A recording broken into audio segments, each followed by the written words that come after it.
शंकर कह रहे हैं, माँ उमा से, माँ पार्वती से मेरा महेश कह रहा है, मेरा बाबा भोलेनाथ, मेरा बाबा विश्वनाथ, मेरा त्रिकालदर्शी कैलाशी अविनाशी कह रहा है कि हे पार्वती,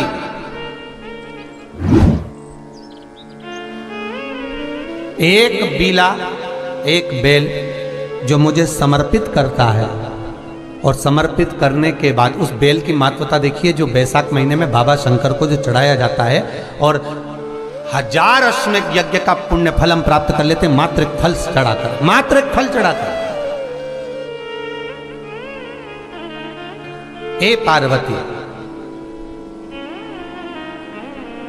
संसार का मनुष्य जब मुझे वो बेलपत्र समर्पित कर, वो बेल का फल समर्पित करता है, पार्वती वो फल जो मुझे चढ़ता है, फिर मैं भले नर्मदा के जल से निकला हुआ कंकर शंकर क्यों ना हूं,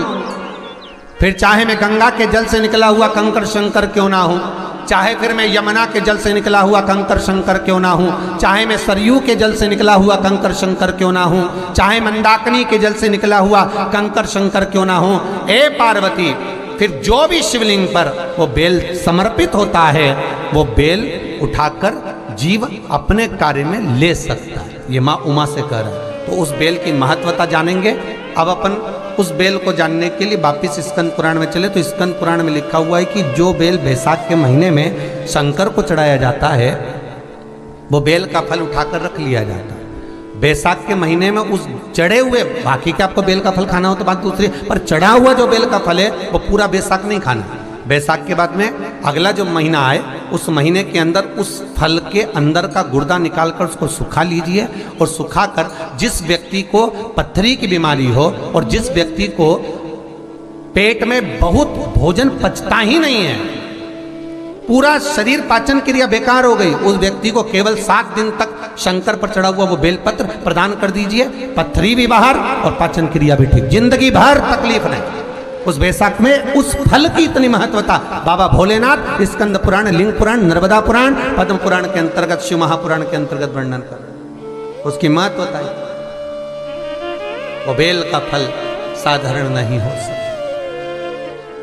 अब मंदार का जो पुष्प होता है, आंकड़े का जो फूल होता है, एक सफेद कलर का भी होता है और एक गुलाबी कलर का भी होता है। देखा है आप लोगों ने? बोलो, जम के बोलो, देखा है ना? गुलाबी कलर का जो पुष्प होता है वो, आप मंदार का, आंकड़े का जो गुलाबी कलर का पुष्प होता है, आप टीवी पे देख रहे होंगे, एक सफेद देख रहे होंगे, एक मंदार का गुलाबी फूल, नीला कलर का फूल देख रहे होंगे। जो नीला कलर का जो पुष्प होता है, गुलाबी कलर का जो आंकड़े का फूल होता है, प्रयास करना, जब किसी विषम परिस्थिति में फंस गए, विषम परिस्थिति, जब आपको लग रहा है कि मुझे बहुत भय लग रहा है, कुछ बुरा होने वाला, आपको लग रहा है आज मेरी उल्टी आंख बहुत फड़क रही है, कुछ गड़बड़ होने वाला, आपको लग रहा है मेरी सीधी आंख फड़क रही, कुछ गड़बड़ होने वाला है, तब केवल वो नीला जो गुलाबी पुष्प है मंदार का, उसको कहीं से लाकर शिवालय में अशोक सुंदरी वाली जगह पर स्पर्श कर कर शिवलिंग पर आप चढ़ा दीजिए। आपकी विषम परिस्थिति कैसी भी होगी, वो रास्ता बनाकर बाहर निकल जाएगी, आपको फंसना नहीं, परेशान नहीं। मंदार आंकड़ा, सफेद आंकड़े का पुष्प भी भगवान शिव को समर्पित होकर, जैसे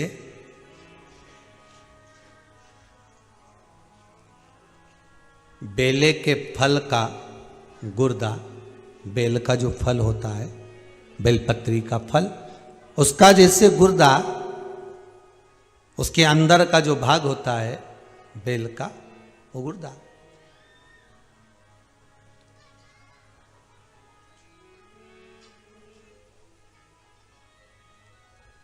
उसको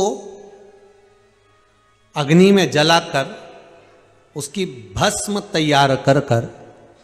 छान कर जब जब आपके यहां विद्वान ब्राह्मण शिव जी का अभिषेक कराते हैं, पूजन कराते हैं, तो उसमें लिखते हैं पूजन के साहित्य में, बेलपत्री, धतूरा, दुर्वा, ये उसमें नीचे लिखेंगे भस्म। लिखते कि नहीं लिखते? लिखते हैं ना, भस्म अभिषेक में चाहिए रहती है, तब उस भस्म का थोड़ा सा भी भाग आप अगर शिव को समर्पित कर रहे हो तो ये जान लें कि शंकर मनवांछित फल प्रदान कर रहे हैं, शिव फल प्रदान कर रहे हैं।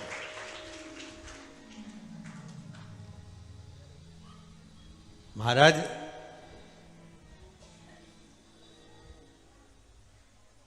बेलपत्री के वृक्ष के नीचे बैठकर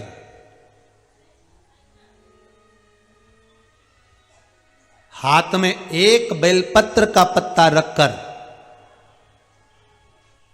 आप पंचाक्षर मंत्र नमः शिवाय, ओम नमः शिवाय या श्री शिवाय नमस्तुभ्यम या महामृत्युंजय मंत्र का स्मरण कर रहे हो, पर डंडी का भाग अपनी ओर, बेलपत्र की बीच वाली पत्ती का भाग बीच वाली उंगली की ओर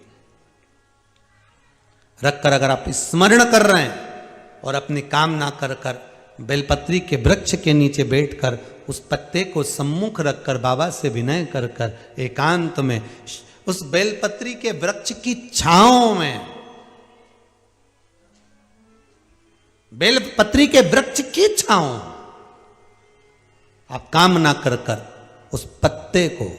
शंकर भगवान के ऊपर समर्पित कर रहे हैं, तो ये जान कर रखें कि पार्वती और शिव का मिलन करवा रहे हैं और अपनी मनवांछित फल कामना पूर्ण करवा रहे हैं। क्योंकि शिव और पार्वती का जब मिलन होता है, शंकर पार्वती जब एक दूसरे के सम्मुख में होते हैं, शिव और पार्वती जब एक दूसरे के सामने अपने बच्चों के कारण एक दूसरे के सम्मुख में आते हैं, तो उनके चेहरे पर प्रसन्नता का भाव आ जाता है। फल, मनवांचित फल की कामना आप जिस कामना के लिए कर रहे हो, विवाह के लिए, नौकरी के लिए, सर्विस के लिए, व्यापार के लिए, रोग मुक्ति के लिए, आप जिस कामना से कर रहे हो, ईश्वर महादेव, जो व्यक्ति पथभ्रष्ट हो जाए, जैसे मदिरा के नशे में पड़ गया, कहीं जुए में पड़ गया, कहीं मांसाहार में पड़ गया, कहीं व्यसन में पड़ गया, कहीं गलत काम में अगर कोई जा रहा है, तो श्रंभेश्वर महादेव के नाम से काली तिल भगवान शिव को समर्पित करी जाती है। महाराज काली तिल को वापस उठाकर ले आते हैं, उसी काली तिल को जो मदिरा का नशा करने वाला होता है या जो गलत व्यसन में डूबा हुआ होता है, उसको वो सुबह के समय अगर नहीं खाता तो भोजन के साथ उसको दिया जाए। श्रंभेश्वर महादेव, एक बेलपत्री का भी बहुत अच्छा प्रयोग है श्रंभेश्वर महादेव का, मदिरा पीने वालों के लिए, मांसाहार, व्यसन में, जुए में, वेश्यावृत्ति में, पर नारी में, गलत जगह पर जो डूबे रहते हैं उनके लिए। पहले की कथा में उसका वर्णन किया है बेलपत्री का। श्रंभेश्वर महादेव, एक बार सब बोलेंगे, कौन से महादेव? श्रंभेश्वर महादेव। फिर जम के बोल लो एक बार, श्रंभेश्वर महादेव। जब हमारे घर में क्रोध बढ़ता है या कोई गलत कार्य में जाने लगता है, तो श्रंभेश्वर महादेव का हमें शरणागति लेना चाहिए, श्रंभेश्वर महादेव का पूजन करना चालू कर देना चाहिए। कई लोग कहते महाराज जी ये श्रंभेश्वर महादेव का मंदिर कहाँ मिलेगा, हम कहाँ पूजन करने जाए? कहीं नहीं जाना, तुम्हारे घर के पास में जो शंकर जी का मंदिर है वहीं जाओ,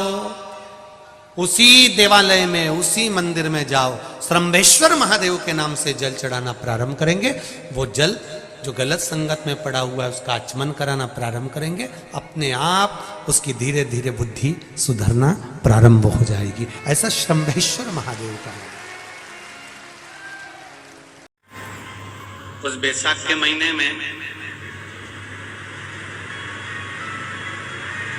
मात्र अगर 5 बेलपत्र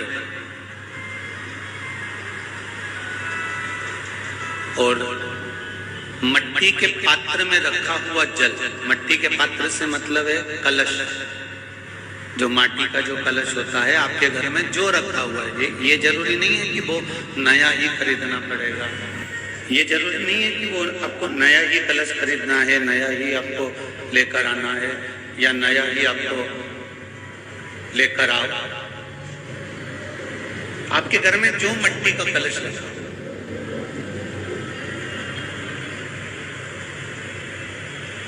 जो माटी का कलश आपके घर में रखा हुआ,